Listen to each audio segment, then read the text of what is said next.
So welcome back to the drama triangle.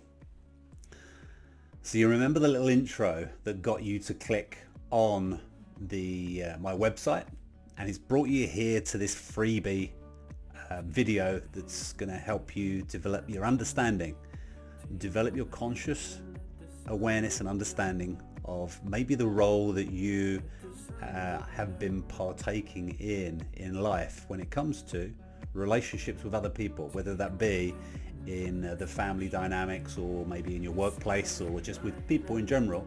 If it's draining and it's exhausting and it seems to be this never-ending cycle of dysfunction where not everybody can be happy at the same time.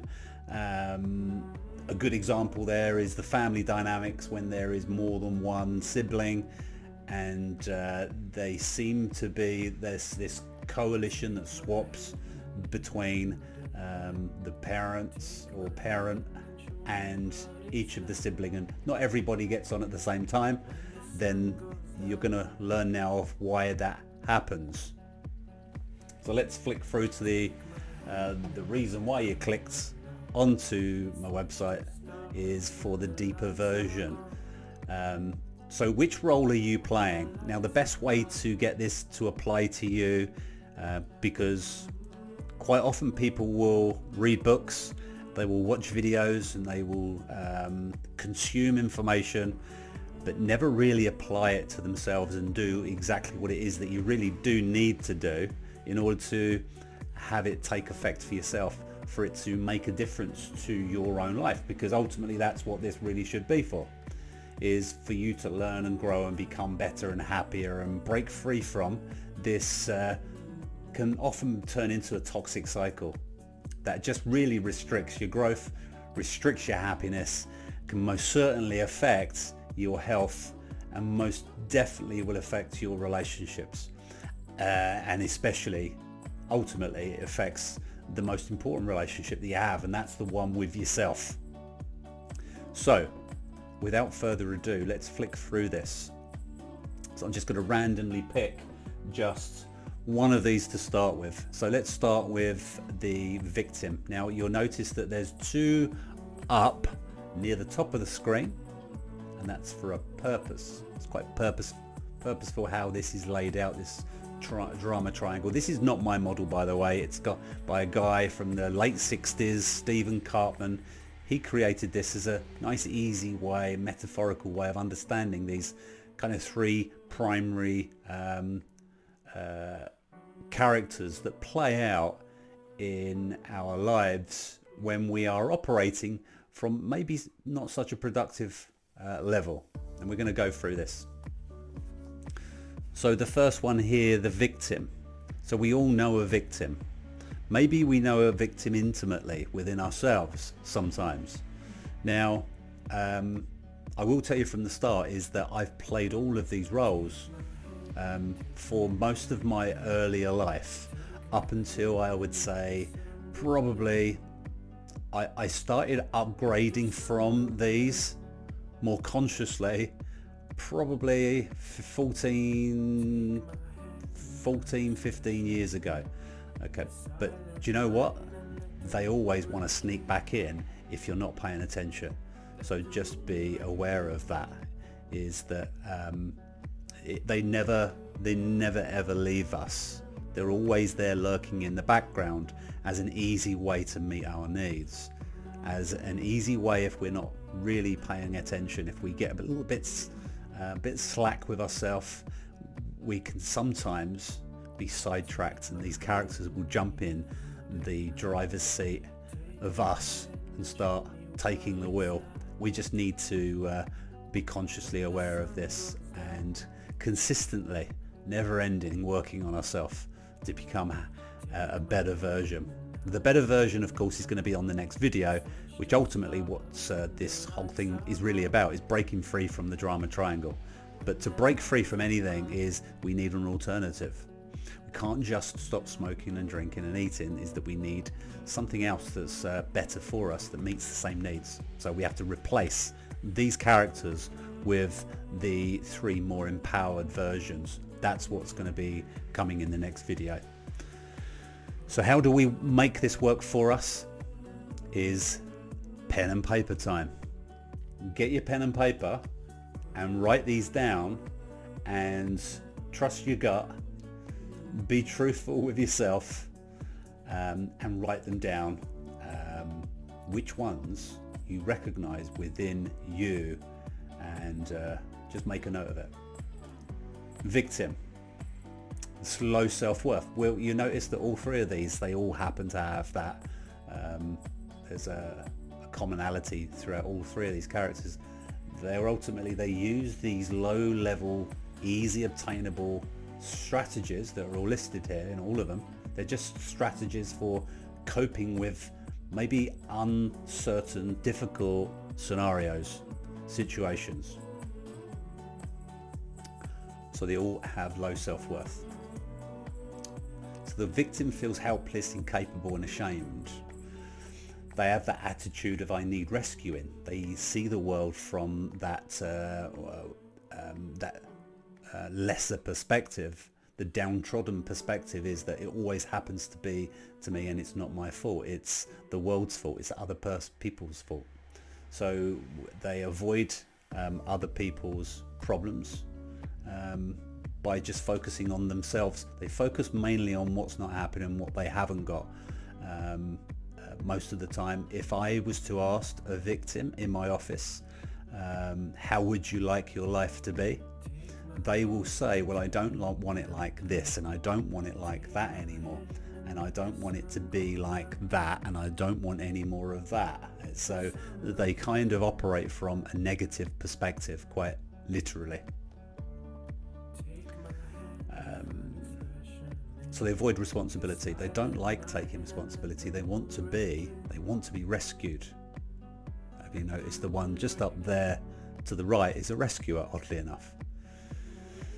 So forever waiting for a rescuer. Now you can apply all of these as well is to the environmental things that's been going on, maybe forever now, more so in the last few years, is the victim always needs rescuing from a higher entity. So they can't solve their own problems. They really struggle to make decisions and be decisive. They wallow in self-pity quite a lot. Now, everything that I'm saying, by the way, is not from a judgmental perspective. I'm not being a persecutor right now. I'm just telling you the truth. I'm here to help. And we all need help, right? We all want to break free from this, because ultimately it's not a good place to be. It can be exciting, it can be stimulating, it can, but it never leads to anything. One thing's for sure, see the red box here on the left hand side, is all of these roles, persecutor, rescuer and victim, they all eventually end up as a victim, oddly enough. So you'll start working that out for yourself as we go through these. So they avoid responsibility. They have a yeah but that won't work for me though. So if you come up with some solutions and ideas of maybe how a victim could potentially change their circumstance, they will always have an excuse for why it won't work for them. That won't work for me. The persecutor. So we all know a victim, maybe intimately, right? So if you are operating from any of this stuff, if you recognize this within you, just acknowledge it. Don't beat yourself up for it. That's not the point. Is just acknowledge it. Take a deep breath. Yeah, okay. I do that. I recognize that within me, and just write it down and be okay with that and sit with that comfortably just for the moment. Be all right with that. Don't judge yourself. So persecutor, low self-worth again. Critical and judgmental. They tend to be critical and judgmental. The people that are never wrong, the ones that know everything, the ones that will want to bash everyone else down, gives them the illusion that they are they're better in a higher position. All comes from fear. All of these, ultimately, their intentions of using all of these ways and vehicles and strategies to communicate with other people, ultimately they're all fear-based. Lashing out is fear-based. It's lack of another strategy, lack of knowing another way. or ultimately you're just remembering old strategies, or if you learnt strategies from other people from a very young age, is there was maybe a lack of contrast, lack of other people that we could have modeled. So we will model this. If we get love and affection and maybe approval and attention and validation by using some of these ways of dealing with things, if we get pleasure by doing something by a significantly important person in our life, we may well take it on and model that and use that ourselves throughout life. But how does it work out for you though eventually? It's draining, isn't it? Being all of these is draining. It drains your energy. So they hate being wrong, they must be right. They're closed-minded, so they operate more from a closed mind rather than growth mindset. Closed mindset, growth mindset. Tend to be quite apt on like left or right, maybe. Okay. Bossy, dominating, intimidating. So do you know of a persecutor? Do you know one within yourself sometimes? The important thing is, when we go through all of these, which one do you feel more kind of at home as? What's your go-to? What's the one where you tend to operate from first of all? That's the important distinction that you may want to make with this, is where's your home base, if you like? Because we all move around, by the way. We won't always stay as a victim. Maybe we will get pissed off with being a victim and go persecutor. In order for that to happen, the persecutor will need to become the victim, or the rescuer may well become the victim. Now, you don't need 3 people in your life for this triangle to be playing out. This can actually happen within yourself. That's another conversation though. This dynamic plays out most of the time with at least 2 people. So you can have this rescuer. So we've all watched the maybe documentaries or the crime dramas where you've got this kind of controlling husband or boyfriend, and she kind of is a victim secretly within the confines of their family, where she's bullied by him and downtrodden by him, and eventually the cycle turns and she puts her foot down and says, I'm not going to take any of this anymore, and you're going to get out and everything else. And he suddenly is like, oh no, I've stepped over the line. Oh, shit, I need to do something about this because my primary needs are at threat right now. She looks like she's had enough of me. She's not going to put up with my shit anymore. So he will backpedal. So he may well backpedal and jump from the persecutor over to a rescuer. So if he does that and becomes a rescuer, he may well rescue her and say, oh, come here, you're hurting, I'm really sorry, I'll change, I'll become better. And then he actually is becoming maybe the victim.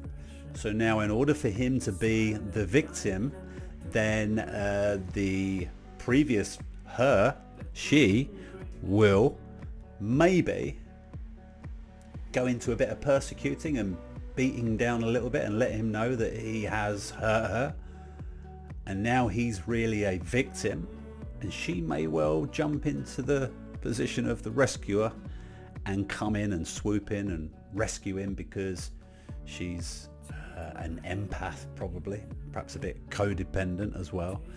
And of course then the cycle will start again. So it's like that love bombing in the beginning is get her kind of addicted. He has got her addicted to him in the early stages of the relationship, and of course comfort sets in and you get a little bit kind of your feet under the table and get a bit complacent, and we start persecuting and criticizing and judging. She becomes the victim, knows her place. She gets fed up with that because we can't have the same. We can't stay the same all of the time. We have that dynamic, that need within us for change and stimulus. We can only be pushed down so far, and we may flip and become the persecutor and have a little bit of a go back, and then of course, the cycle just continues. So we've all watched those dramas, haven't we? So that's the persecutor, the rescuer. You probably by now understand the role of the rescuer. The rescuer is the one that is constantly beep, beep, beep, beep, beep, beep, beep, beep, beep, beep, beep, scanning the environment for someone to fix. I most certainly can relate to all of these, by the way. Haven't spent a whole lot of time in the role as the victim. I have been a victim at certain times of my very earlier life.